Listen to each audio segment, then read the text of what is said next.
Esse não foi o único nem o primeiro e muito menos o último movimento migratório à América do Norte, mas é com certeza o mais emblemático e mítico. Nos séculos XVI e XVII, eram constantes as perseguições religiosas na Inglaterra, tornando assim o Novo Mundo, a América, um refúgio para muitos dos grupos perseguidos. Eram pessoas que fugiam da violência em sua terra natal e iam para um lugar desconhecido, outro continente, em busca de uma vida melhor. Isso te soa familiar? Assim, um grupo de aproximadamente 100 pessoas, os chamados peregrinos, deixaram seu país de origem rumo ao novo continente, a América, mais especificamente na região da Virgínia, a bordo do famoso Mayflower, mas que acabaram errando um pouco a rota e desembarcaram mais ao norte da costa americana, em Massachusetts. Esses peregrinos acreditavam que estavam construindo uma nova Canaã e que eram o novo povo de Israel. Como afirma Leandro Carnal no seu livro História dos Estados Unidos, das origens ao século XXI, eles tinham a certeza de ser um grupo escolhido por Deus para criar uma sociedade de eleitos. E diz mais, em toda a Bíblia procuravam as afirmativas de Deus sobre a maneira como ele escolhia os seus e as repetiam com frequência. Tal como os hebreus no Egito, também eles foram perseguidos na Inglaterra. Tal como os hebreus, eles atravessaram um longo e tenebroso oceano,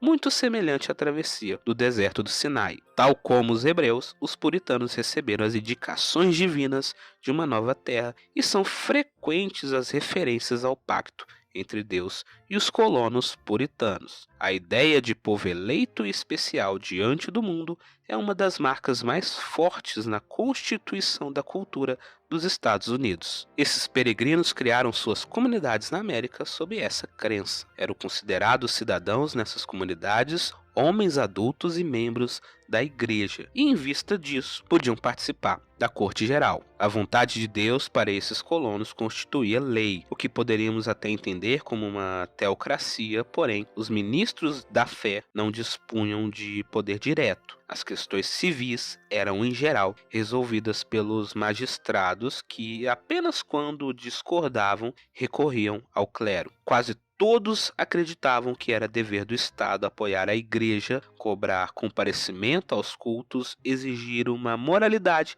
pois acreditavam que isso aumentava a possibilidade de salvação de todos os membros das comunidades. Traduzindo, religião, fé e justiça caminhavam de mãos dadas. A justiça divina era tão importante quanto a justiça dos homens, e a salvação das almas também era uma pauta política a ser considerada.